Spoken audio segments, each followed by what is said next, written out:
जय माता दी। ओम नमः शिवाय।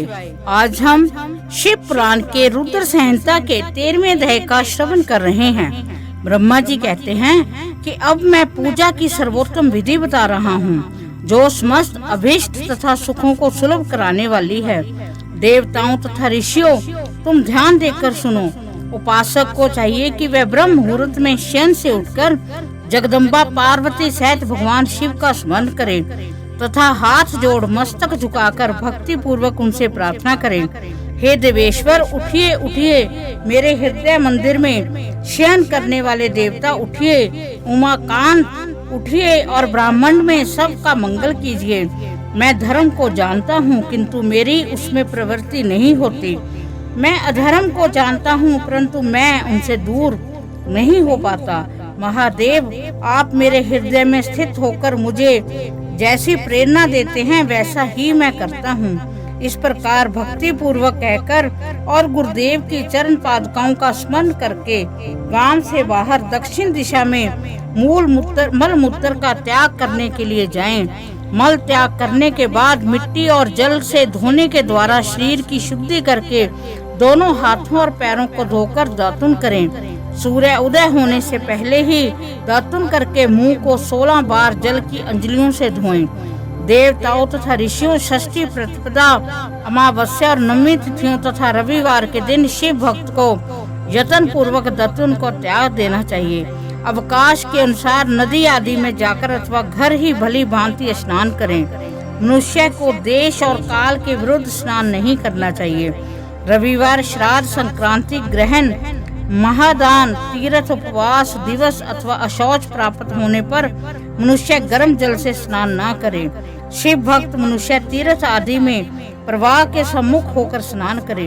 जो नहाने के पहले तेल लगाना चाहे उसे विहित एवं निषिद्ध दिनों का विचार करके ही तेलाभ्यंग करना चाहिए। जो प्रतिदिन नियम पूर्वक तेल लगाता हो उसके लिए किसी दिन भी तेलाभ्यंग दूषित नहीं है, अथवा जो तेल इत्र आदि से वासित हो उसका लगाना किसी भी दिन दूषित नहीं है।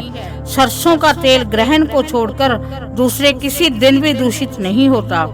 इस तरह देश काल का विचार करके ही विधि पूर्वक स्नान करें। स्नान के समय अपने मुख को उत्तर अथवा पूर्व की ओर रखना चाहिए। उचिष्ट वस्त्र का उपयोग कभी न करें। शुद्ध वस्त्र से इष्ट देव के स्मरण पूर्वक स्नान करें।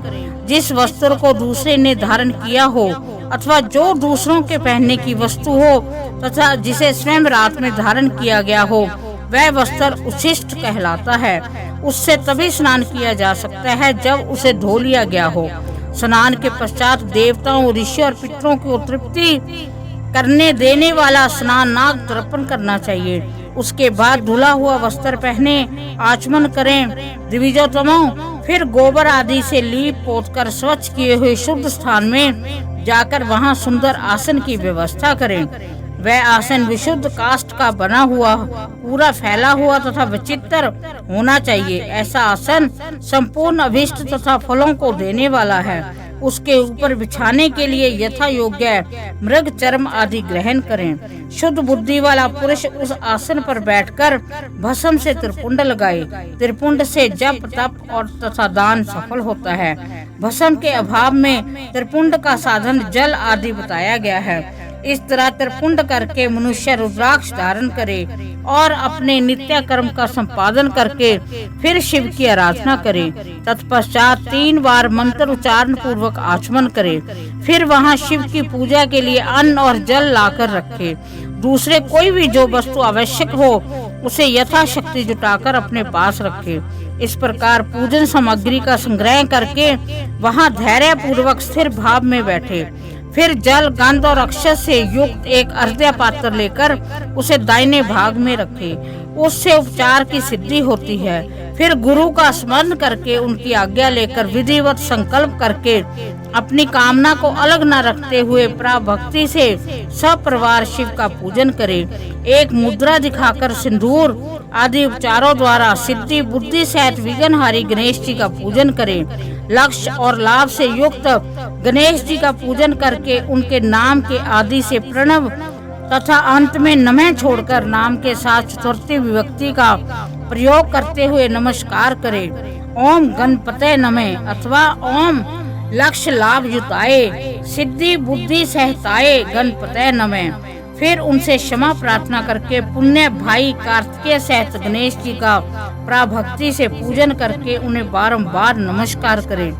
फिर सदा द्वार पर खड़े रहने वाले द्वारपाल महोदय का पूजन करके सती साध्वी गिरिराज नंदिनी उमा की पूजा करें। चंदन कुमकुम तथा धूप दीप आदि अनेक उपचारों तथा नाना प्रकार के नैवेद्यों से शिवा का पूजन करके नमस्कार करने के पश्चात साधक शिव जी के समीप जाए। यथा संभव अपने घर में मिट्टी सोना चांदी धातु या अन्य पारे आदि की शिव प्रतिमा बनवाए और उसे नमस्कार करके भक्ति प्रायण हो उसकी पूजा करें। उसकी पूजा हो जाने पर सभी देवता पूजित हो जाते हैं। मिट्टी का शिवलिंग बनाकर विधि पूर्वक उसकी स्थापना करें।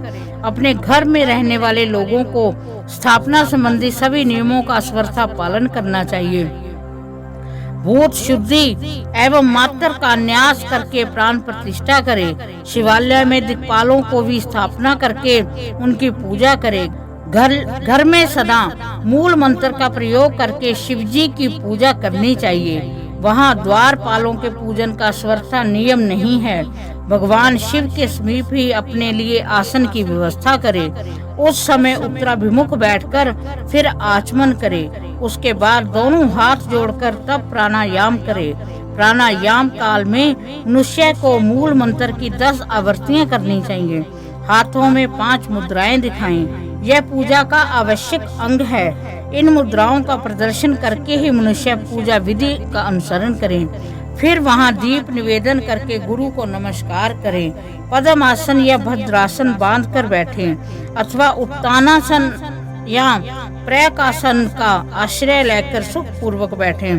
पुण्य पूजन का प्रयोग करें। फिर अर्घ्य पात्र से उत्तम शिवलिंग का प्रक्षालन करें। मन को भगवान शिव से अनंतर न ले जाकर पूजा सामग्री को अपने पास रखकर निम्नांक मंत्र समूह से महादेव जी का आवाहन करें, जो कैलाश के शिखर पर निवास करते हैं।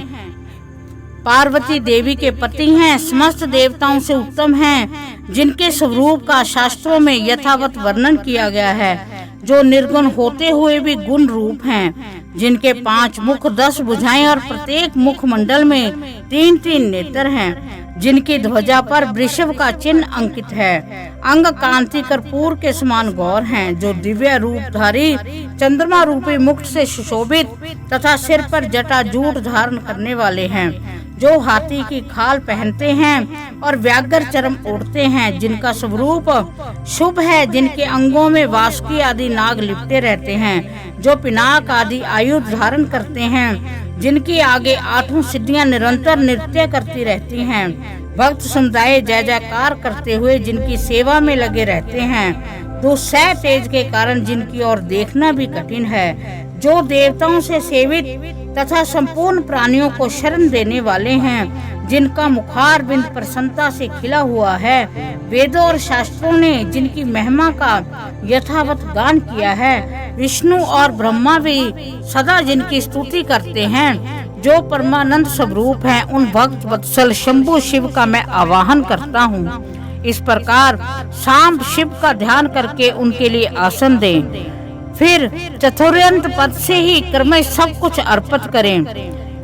यथा सांबे सदा शिवाय नमः आसनम संप्रयामि। आसन के पश्चात भगवान शंकर को पाद्य और अर्घ्य दें। फिर परमात्मा शंभु को आचमन करा के पंचामृत संबंधी द्रव्यों द्वारा प्रसन्नता पूर्वक शंकर को स्नान कराएं। वेद मंत्रों अथवा समत्रंक चतुर्यंत नाम पदों के उच्चारण करके भक्ति पूर्वक यथा योग्य समस्त द्रव्य भगवान को अर्पित करें।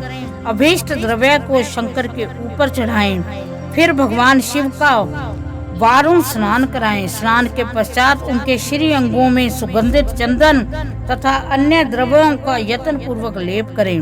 फिर सुगंधित जल से ही उनके ऊपर जल धारा गिराकर अभिषेक करें। वेद मंत्रों षडंगों अथवा शिव के 11 नामों द्वारा यथावकाश जल धारा चढ़ाकर वस्त्र से शिवलिंग को अच्छी तरह पोंछे। फिर आचमनार्थ जल दें और वस्त्र समर्पित करें। नाना प्रकार के मंत्रों द्वारा भगवान शिव को तिल, जौ, गेहूं, मूंग और उड़द अर्पित करें। फिर 5 मुख वाले परमात्मा शिव को पुष्प चढ़ाएं। प्रत्येक मुख पर ध्यान के अनुसार यथोचित अभिलाषा करके कमल, शतपत्र, शंख पुष्प, कुश पुष्प, धतूर, मंदार, द्रोण पुष्प, तुलसी दल तथा बिल्व पत्थर चढ़ाकर प्राभक्ति के साथ भक्त वत्सल भगवान शंकर की विशेष पूजा करें। अन्य सब वस्तुओं का अभाव होने पर शिवजी को केवल बिल्व पत्थर ही अर्पित करें। बिल्व पत्थर समर्पित होने से ही शिव की पूजा सफल होती है। तत्पश्चात सुगंधित चूर्ण तथा सुवासित उत्तम तैल आदि विविध वस्तुएं बड़े हर्ष के साथ भगवान शिव को अर्पित करें। फिर प्रसन्नता पूर्वक गुग्गल और अगुरु आदि के धूप निवेदन करें। फिर शंकर जी को घी से भरा हुआ दीपक दें। इसके बाद निमांतक मंत्र से भक्ति पूर्वक पुण्य अर्घ्य दें और भाव भक्ति से वस्त्र द्वारा उनके मुख का मार्जन करें। रूपम देहि यशो देहि भोगम देहि च शंकर भुक्ति मुक्ति फलम देहि ग्रहित व वार्धय नमोस्तुते। प्रभु शंकर, आपको नमस्कार है। आप इस अर्घ्य को स्वीकार करके मुझे रूप दीजिए, यश दीजिए, भोग दीजिए तथा भोग और मोक्ष रूपी फल प्रदान कीजिए। इसके बाद भगवान शिव को भांति भांति के उत्तम नैवेद्य अर्पण करें। नैवेद्य के पश्चात प्रेम पूर्वक आचमन कराएं। फिर सांगोपांग तांबुल बनाकर शिव को समर्पित करें। फिर 5 बत्ती की आरती बनाकर भगवान को दिखाएं। उसकी संख्या इस प्रकार है: पैरों से 4 बार, नाभि मंडल के सामने 2 बार, मुख के समक्ष 1 बार तथा संपूर्ण अंगों में 7 बार आरती दिखाएं। तत्पश्चात नाना प्रकार के स्तोत्रों द्वारा प्रेम पूर्वक भगवान वृषभ ध्वज की स्तुति करें। फिर धीरे धीरे शिव की परिक्रमा करें। परिक्रमा के बाद भक्त पूरे साष्टांग प्रणाम करें और उन्हें भक्ति पूर्वक पुष्पांजलि दें कि शंकर, मैंने अज्ञान से या जानबूझकर जो पूजन आदि किया है वह आपकी कृपा से सफल हो। मृड मैं आपका हूँ। मेरा प्राण सदा आप में ही लगे हुए हैं। मेरा चित्त सदा आपका ही चिंतन करता है। ऐसा जानकर हे गौरीनाथ, हे भूतनाथ, आप मुझ पर प्रसन्न होइए। प्रभु, धरती पर जिनके पैर लड़खड़ा जाते हैं उनके लिए भूमि ही सहारा है।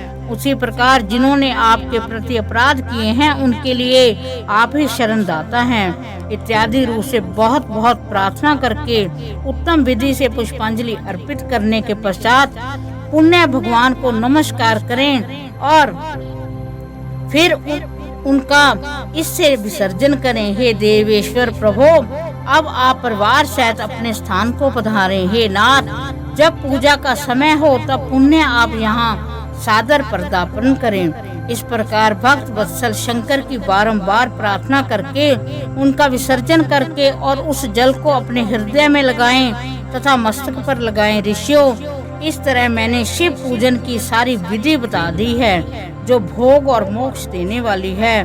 अब और क्या सुनना चाहते हो? इस प्रकार रुद्र संहिता के शिव पुराण में जो रुद्र संहिता है उसके 13वें अध्याय का समापन होता है। भगवान शिव हम सब पर अपनी विशेष कृपा बनाए रखें। ओम नमः शिवाय।